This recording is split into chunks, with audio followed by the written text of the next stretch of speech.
Hey guys, how's it going. आज इस video में मैं आपसे शेयर करूंगा हमारी एजेंसी में वो क्या प्रोसेस है जो हम फॉलो करते हैं, मीडिया बाइंग अप्रोच, जिसको यूज करके हम बिजनेसेस को लॉन्च करके उनके एड अकाउंट्स को स्केल करते हैं 0 से up to 50,000 per day in ad spend तक। एंड टू एंड पूरा प्रोसेस समझाऊंगा। ये सेम प्रोसेस हम काफी टाइम से यूज कर रहे हैं, more than 2 years almost now. And इसको यूज करके हमने काफी केस स्टडीज भी डॉक्यूमेंट करी हैं डिफरेंट निशेज में। तो make sure you are watching this video till the end. काफी ही simple to follow and easy to understand process है। स्केल पे इसकी एक्चुअल पावर अनलॉक होती है बिकॉज ये it is very very easy to manage relatively to any other media buying approaches in regards to Facebook ads. So काफी easy है और काफी simplified है, और मेरे शब्दों में बोलूं तो काफी पीसफुल है क्योंकि कम चीजें होती है मैनेज करने के लिए। हाँ, लेकिन स्केल पे तो जब हम स्टार्ट करते हैं तो थोड़ा सा हमें ध्यान देना होता है चीजों के ऊपर, और आज मैं आपको स्टार्ट से लेके एंड तक पूरा प्रोसेस समझाऊंगा। Make sure you watch it till the and. अब बात करते हैं लॉन्च से, शुरुआत करते हैं। तो हम जब भी लॉन्च करते हैं, हम लॉन्च करते हैं यूज करके 1-5-3 अप्रोच। ठीक है, 1 campaign, 5 ad sets and 3 ads inside each ad set. ये जो स्ट्रैटेजी है ये सीबीओ स्ट्रैटेजी है। मैं टिपिकली सीबीओ स्ट्रैटेजीज ही फॉलो करता हूं, मेरा वही तरीका है। मैं ये नहीं कह रहा हूं कि दूसरी चीजें काम नहीं करती या सिर्फ यही काम करता है, नहीं। मेरा अपना एक ओपिनियन है, एक पर्सपेक्टिव है जिसको यूज करके मैं रिजल्ट्स लाता हूं क्लाइंट्स के लिए, खुद के लिए, हमारे बिजनेस के लिए, और मुझे ये ज्यादा बेटर लगता है तो मैं आपसे वही शेयर कर रहा हूं फुल ट्रांसपेरेंसी के साथ। सीबीओ मेथड है, 1 कैंपेन 5 एड सेट्स के साथ हम लॉन्च करते हैं, और हर एड सेट के अंदर 3 एड्स होती हैं पर एड सेट। अब ये जो कैंपेन है इसको हम बोलते हैं OCM-MC, 1 campaign method master campaign, ये इसका एक्रोनिम है। जब भी हम इसको लॉन्च करते हैं हमारा गोल होता है, हमारा ऑब्जेक्टिव होता है कि हमें जल्दी से जल्दी इसके अंदर एक एड सेट लॉन्च करना है जिसको हम बोलते हैं मास्टर एड सेट।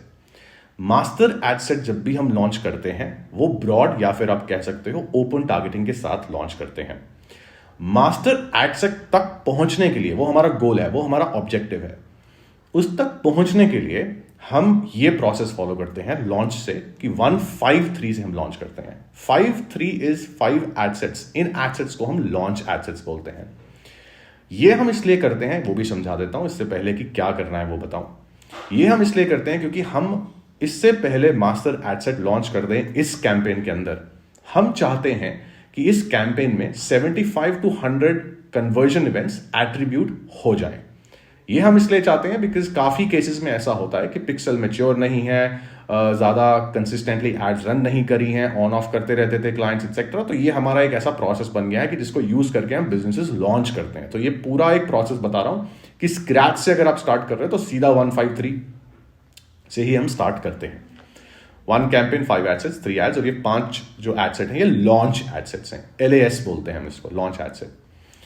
अब इन ईच एड सेट के अंदर हम सिंगल इंटरेस्ट को यूज करते हैं, और सिंगल इंटरेस्ट एडवांटेज प्लस में ही रहता है, और सिंगल इंटरेस्ट डालते हैं, different interest but single interest which is related to the product और the business that we are promoting. ठीक है, तो अगर मैं कपड़ों का लाइफस्टाइल रिलेटेड कोई किसी के लिए एड रन कर रहा हूं तो उससे रिलेटेड कुछ सेलेक्ट करूंगा। अगर सिमिलरली अगर कोई सर्विस बेस्ड बिजनेस है तो उसके लिए, तो कोई भी रिलेटेड इंटरेस्ट है जो उससे उसी इंडस्ट्री से रिलेटेड है, वो एक सिंगल इंटरेस्ट हम चूज करके 5 एड सेट्स इस तरह से लॉन्च कर देंगे।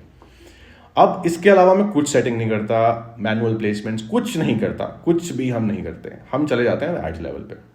एड लेवल पे हम लॉन्च करते हैं एक सिंगल एड क्रिएटिव, और एक सिंगल एड क्रिएटिव के साथ हम उसकी 3 प्राइमरी टेक्स्ट और हेडलाइन की वेरिएशंस। ठीक है, एक एड में 3 चीजें होती है मोटी मोटी, एक एड क्रिएटिव, एक प्राइमरी टेक्स्ट और एक हेडलाइन। इन तीनों चीजों को मिला के बनती है एक एड। ये जो मैं बता रहा हूं 3 एड्स, इनमें एक ही क्रिएटिव होता है। जो 3 बाकी चीजें हैं वो होती हैं 3 कॉम्बिनेशन ऑफ प्राइमरी टेक्स्ट और हेडलाइन। तो कह सकते हैं, अगर मैं कोड्स में बात करूं ताकि आपके लिए समझना इजी हो जाए, तो अगर मेरे एड क्रिएटिव का कोड है 101, तो एड क्रिएटिव हो गया 101, प्राइमरी टेक्स्ट हो गया प्राइमरी टेक्स्ट 1, और प्राइमरी टेक्स्ट 1 के साथ हेडलाइन हो गया हेडलाइन 1। राइट, सो अब हो गया एक पूरी एड क्या बनी, ad 101 primary text 1 and headline 1, ये एक पूरी ऐड बनी, राइट। फिर इसी तरह से दूसरी ऐड बनती है ऐड 101, क्यों? क्योंकि क्रिएटिव तो सेम है। सो ऐड 101 प्राइमरी टेक्स्ट 2 हेडलाइन 2, ये बन गई मेरी दूसरी ऐड। तीसरी ऐड बनी मेरी ऐड 101 प्राइमरी टेक्स्ट 3 हेडलाइन 3। इस तरह से मेरी बनी 3 एड्स। अब इन तीनों एड्स को, सेम इन तीनों एड्स को हम डालते हैं पांचों एड सेट के अंदर, तो टोटल कहने को 15 एड्स हो गई, लेकिन 15 की 15 एड्स में क्रिएटिव एड 101 ही है फॉर एग्जांपल, और प्राइमरी टेक्स्ट और हेडलाइन के कॉम्बिनेशंस 3 हैं जो मैंने आपको बता दिए। सो इस तरह से हम एड्स लॉन्च करते हैं। ये है हमारा लॉन्च प्रोसेस। जब हम लॉन्च करते हैं, अब हमें नेक्स्ट स्टेप पे जब जाना होता है, स्टेज पे जाना होता है, मास्टर एड सेट पे पहुंचने से पहले, बिकॉज एंड गोल वही है, मैंने आपको बताया master ad set is broad, या आप बोल सकते हो ओपन टारगेटिंग के साथ। तो उसके लिए पहुंचने के लिए हम कुछ स्टेजेस से इसको लेके चलते हैं इस कैंपेन को। तो नेक्स्ट स्टेज आती है कि हमने जब ये लॉन्च एड सेट लॉन्च करे हैं, हम ये 153 1000 पर डे पे रेकमेंड करते हैं और यूज करते हैं। आप ज्यादा पे भी कर सकते हो, बट इससे कम पे करने का फायदा मैंने देखा नहीं है होते हुए, तो 1000 पर डे।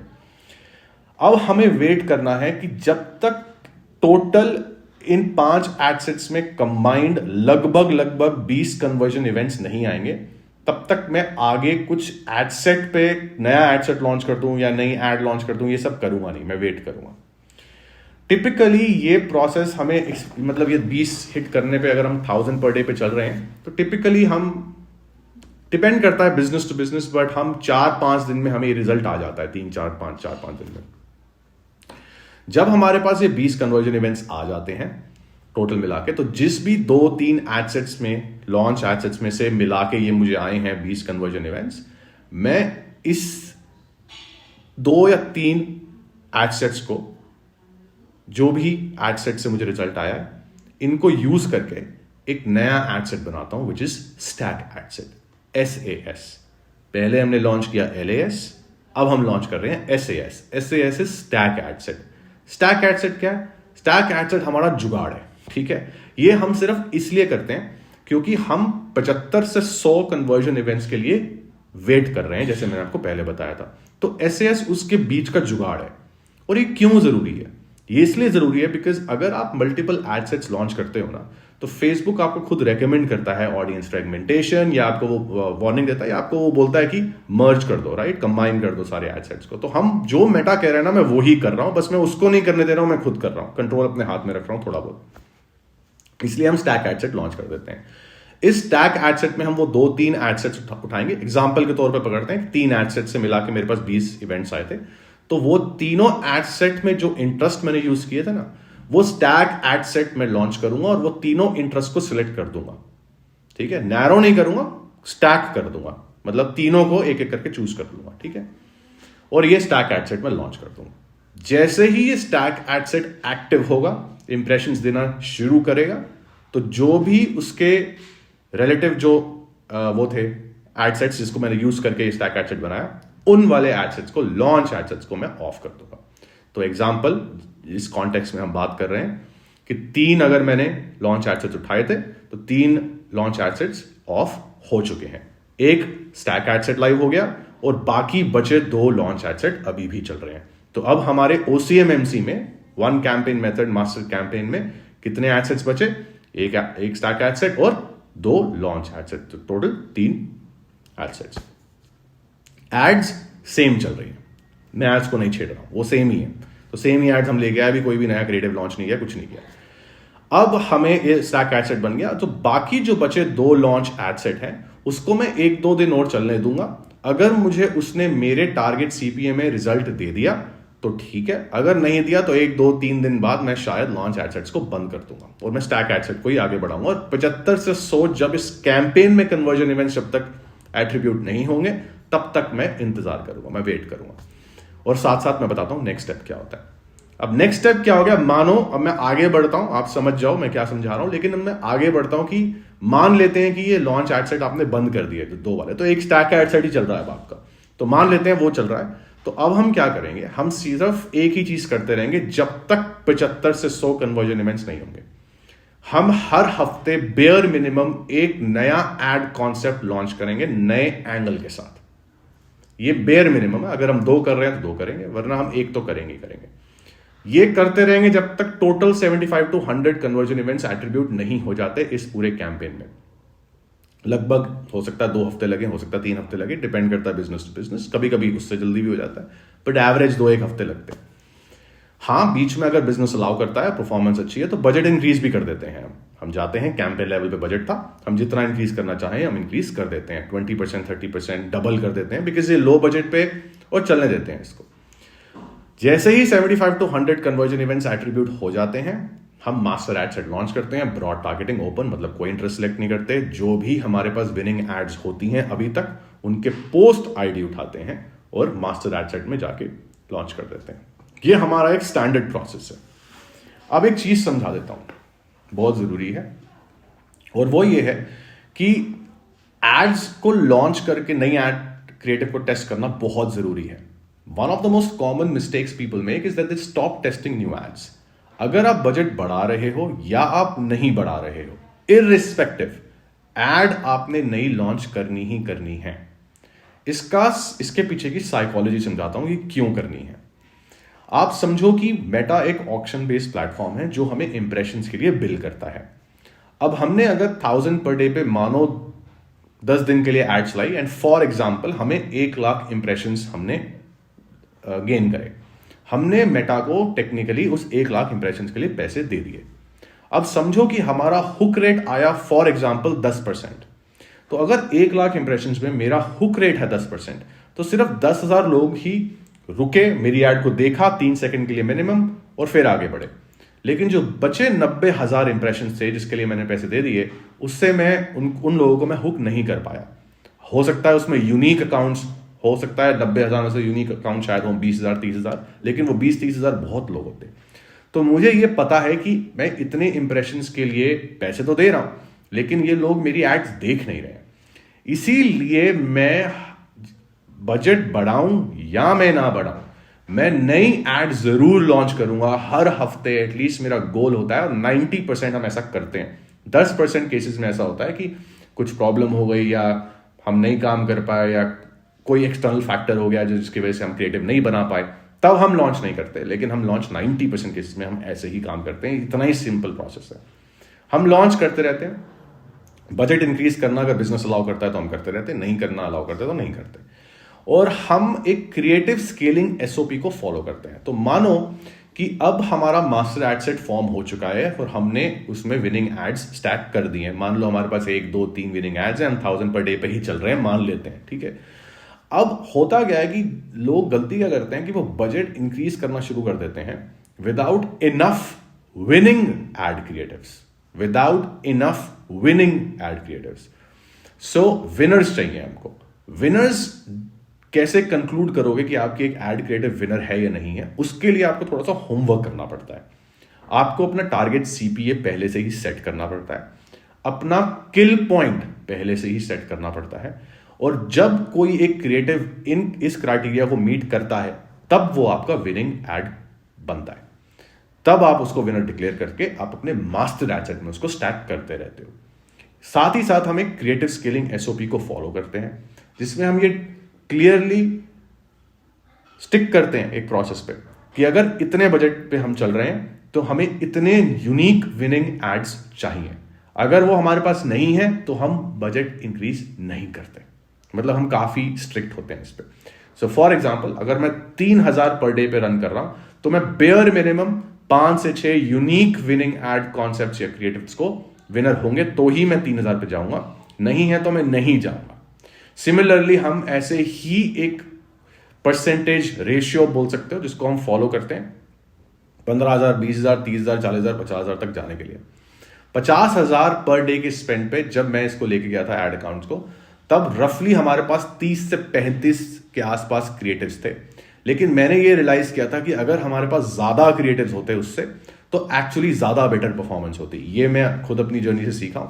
तो जैसे कि पहले मैं 3,000 पर डे पे खुद 4 क्रिएटिव्स में स्केल कर देता था और 3,000 जीरो से अगर लेके जा रहा हूं एड अकाउंट को तो 3,000 पर डे तक उसको ले आता था। लेकिन अब रिसेंटली मैंने ये भी ऑब्जर्व किया कि अगर मैं 7 या 8 क्रिएटिव्स रखता हूं 3,000 पे तो वो बेटर परफॉर्म करता है, उसकी लॉन्जिविटी ज्यादा होती है, वो ज्यादा टाइम तक कंसिस्टेंसी दिखाता है परफॉर्मेंस में। और बस इस तरीके से हम फॉलो करते हैं और स्केल करते चले जाते हैं। इसके बाद कुछ नहीं होता। मास्टर एड सेट के बाद हम सिर्फ यही करते हैं, हर हफ्ते एड लॉन्च करते हैं, विनर्स ढूंढते हैं, विनर्स मिलते हैं तो उठाते हैं, उसको डाल देते हैं, नहीं मिलता तो उसको ऑफ कर देते हैं। फिर कुछ क्वेश्चंस लोगों के आते हैं, यार रोहन स्पेंड नहीं कर रहा, ये एड्स पे स्पेंड नहीं कर रहा। तो अगर मास्टर एड सेट की एड्स की बात कर रहे हो तो मास्टर एड सेट में वो किस एड पे स्पेंड कर रहा है, नहीं कर रहा है, मुझे उससे फर्क नहीं पड़ता है। मैं देखता हूं मास्टर एड सेट की एवरेज, कि अगर वो एवरेज मेंटेन्ड है तो मुझे फर्क नहीं पड़ता। अगर उसमें 5 एड्स हैं और वो एक ही में सारा स्पेंड कर रहा है, मुझे ऑनेस्टली फर्क नहीं पड़ता। दूसरी चीज, अगर मैं एक क्रिएटिव टेस्ट को लॉन्च कर रहा हूं इसी कैंपेन में, जो आप कर सकते हो, इसी कैंपेन के अंदर आप एक एड सेट लॉन्च करके क्रिएटिव टेस्ट कर सकते हो। अगर वो क्रिएटिव उस एड सेट पे वो नहीं स्पेंड कर रहा तो मैं ये नहीं सोचता कि मैं बाहर जाके इसको लॉन्च कर दूंगा क्योंकि ये स्पेंड नहीं कर रहा। मैं ये इससे एक सिग्नल मिलता है मुझे कि मेटा को ये लगता है कि ये जो एड सेट हमने बना के डाला है और इसमें जो क्रिएटिव डाला है इसमें शायद स्केलेबल नहीं है, ये इसमें दम नहीं है, इसलिए वो उस पर स्पेंड नहीं कर रहा। इसलिए मैं ज़्यादा अपना टाइम वेस्ट करता नहीं हूँ। कभी भी कोई भी क्रिएटिव मेरे अगर किल पॉइंट को हिट कर देता है, कोई भी टेस्ट, तो वो वैसे भी बंद हो जाता है। So it's as simple as that. और इस तरह से हम पूरे एड अकाउंट को स्केल करते रहते हैं।